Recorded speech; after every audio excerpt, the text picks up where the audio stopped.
एकीकडे माझे आई बाबा मला धीर देत होते, पण माझ्यासारख्या मुलीला फक्त धीर पुरेसा आहे? सांग ना. आजवर मला अपशकुनी, पत्रिकेत दोष असणारी, काया पायाची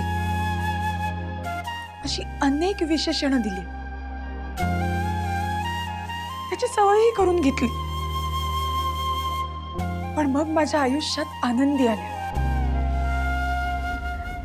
त्यांच्या डोळ्यात बघितलं ना की वाटायचं मी जगातली बेस्ट आई आहे. सिद्धिराज तर म्हणतात मी हिरो आहे आनंदींची, पण तसं काहीच नाहीये. कारण मी माझ्या मुलीसाठी काहीच करू शकत नाहीये. ऑपरेशनसाठी 5 लाख रुपये लागणार आहेत. सांग ना, कुठनं आणू मी एवढे पैसे? जर का आनंदी स्वतःच्या पायावर चालू शकल्या नाहीत ना, तर कुठल्या तोंडाने मी त्यांच्या समोर जाऊ? आई म्हणून त्यांची जबाबदारी जर का मी पूर्ण करू शकले नाही ना, तर आई म्हणून घेण्याचा अधिकारही गमवून बसेन रे मी. तुझा राग माझ्यावर आहे ना, मग जी काही शिक्षा द्यायची ना तुला ती मला दे, पण माझ्या मुलीला नको. माझ्या फुटक्या नशिबाची सावली माझ्या मुलीवर नको पडू देऊस तू. माझे आई बाबा म्हणतात जे काही करतो ते सगळं देव करतो. हे जर का खरं असेल ना, तर तुला न्याय करावाच लागेल. आता यातून बाहेर पडायचा मार्गही तुलाच मला दाखवावा लागेल. हो, आता तुलाच माझ्या मदतीला धावून यावं लागेल.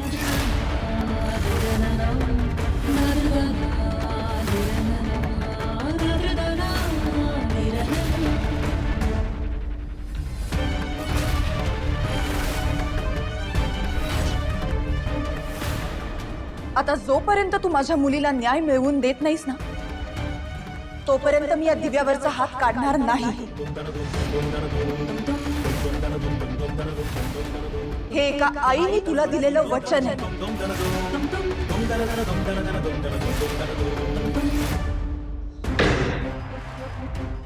असले कसले रूल्स येतो तुमचे?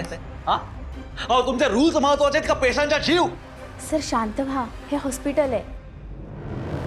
आणि प्लीज रूल्स पुढे आम्ही तरी काय करणार? आग लावत गेले तुमचे रूल्स. हा, माझ्या मुलीच्या पायाचा प्रश्न आहे. तुमच्या रूल्समुळे तिचा पाय निकामी झाला तर ती पुन्हा चालू शकली नाही तर काय करणार आहात तुम्ही? कसं भरणार ते नुकसान? आणि मॅडम, हे बघा, माझी मुलगी खरंच खूप आस लावून बसली हो. तिला खरंच असं वाटतं की हे ऑपरेशन झालं तर ती चालू शकेल, आणि तुम्ही ॲडव्हान्ससाठी अडून बसलाय. प्लीज, मी खरंच रिक्वेस्ट करतो तुम्हाला. मॅडम, असंही नाही की आम्ही पैसे देत नाहीत. हे 2 लाख देतोय ना आम्ही. हो, आणि हे बघा मॅडम, मी खरंच सांगतो, मी शब्द देतो तुम्हाला, तुमचा एकही पैसा मी बुडवणार नाही. तुम्ही आता हे पैसे घेऊन ऍटलीस्ट ऑपरेशन तर सुरू करा ना प्लीज. ओ ताई, एवढी रिक्वेस्ट करतायत हे, तुम्हाला काहीच वाटत नाही? अहो, आमच्या पुरीच्या आयुष्याचा प्रश्न आहे. असे कसे दगडाच्या काळजाचे तुम्ही? नाहीतर काय ताई, हे बघा, समजा याच्या मुलीच्या जागी तुमची बहीण असती तर थोडी तरी दया दाखवा मॅडम. हे बघा, तुम्ही हे पैसे घ्या आणि ऑपरेशनला सुरुवात करा. आम्ही बाकीचे पैसे देतो. सर, तुम्ही बोलताय ते अगदी बरोबर आहे, पण I am really very sorry.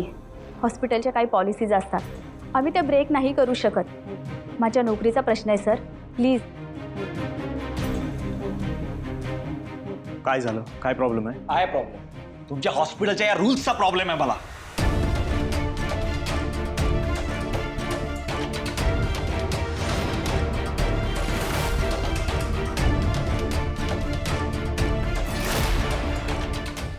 हे बघा मिस्टर गाडे पाटील, मी तुमच्या सगळ्यांची तळमळ समजू शकतो, पण मला माफ करा, यात मी तुमची काहीच मदत करू नाही शकत. अहो, रूल्स सगळ्यांना लागू आहे आणि ते सगळ्यांना फॉलो करावे लागतात. So please. तू कोणाला रूलची भाषा सांगतोयस हे माहितीये का तुला?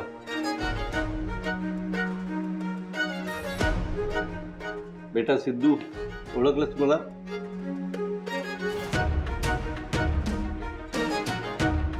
हो,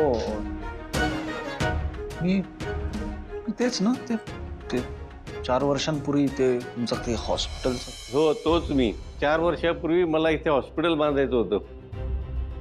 थकलेली सरकारी कामं पूर्ण करण्यासाठी जागोजागी भटकत होतो. शेवटी तुझ्याकडे आलो आणि मी लहान मुलांसाठी हॉस्पिटल बांधतोय हे कळल्यावर तू लगेच मदतीला धावून आलास. दिलेल्या शब्दाला जागलास. वेगवेगळ्या चॅरिटेबल ट्रस्टची माझी ओळख करून दिलीस. त्यातून मिळालेल्या निधीतूनच आज हे हॉस्पिटल उभं राहिलंय. बेटा, तुझे खूप खूप उपकार आहेत बघ माझ्यावर. नाही हो काका, असं काय म्हणताय तुम्ही? जे गावातल्या मुलांसाठी तुम्ही हे पहिलं हॉस्पिटल उभं केलं होतं, तर तुमच्या या कार्याला माझा वाटा अगदी खारीचा आहे. नाही हा, तू नसतास तर आज हे हॉस्पिटल उभं राहिलं नसतं. पण दुर्दैवाने आज तुला याचे नियम ऐकावे लागतात.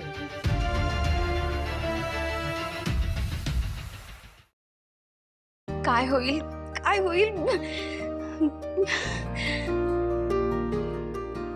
मी टेस्ट केली आहे तर खरं, पण खरंच मी प्रेग्नंट असेन का? जाऊ दे, बघते, जे होईल ते होईल.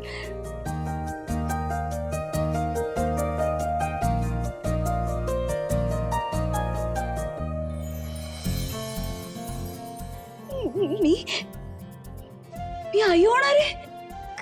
खरंच खरंच मी आई होणार आहे. जानू, जानू तू आई होणार आहेस. जानू तू आई होणार आहेस. तू आई होणार आहेस.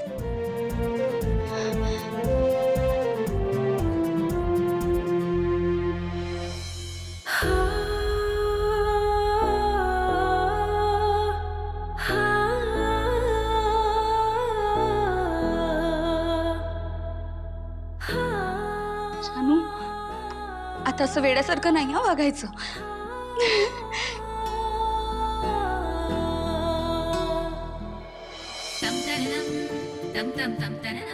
जयंत,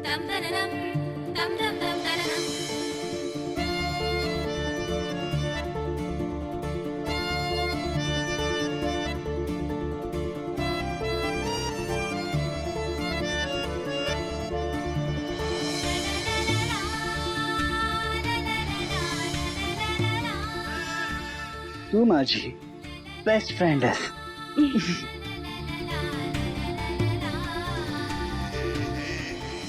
तू माझी प्रेरणा आहेस.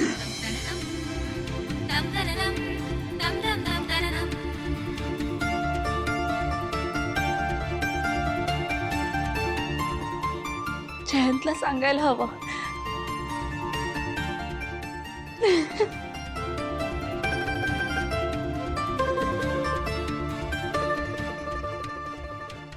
सॉरी मिस्टर घाडे पाटील, मला या संदर्भात काहीच माहिती नव्हतं. म्हणजे तुम्ही हे सगळं कार्य करून नुसतं बाबांवरच नाही तर आमच्या अख्ख्या फॅमिलीवर उपकार केलेले आहेत. त्यामुळे तुमच्याकडनं पैसे घ्यायचा तर काही प्रश्नच उरत नाही. आम्ही सगळे ऑपरेशनच्या तयारीला लागतो आणि उद्या सकाळी ठीक 7 वाजता आनंदीचं ऑपरेशन होईल. येस.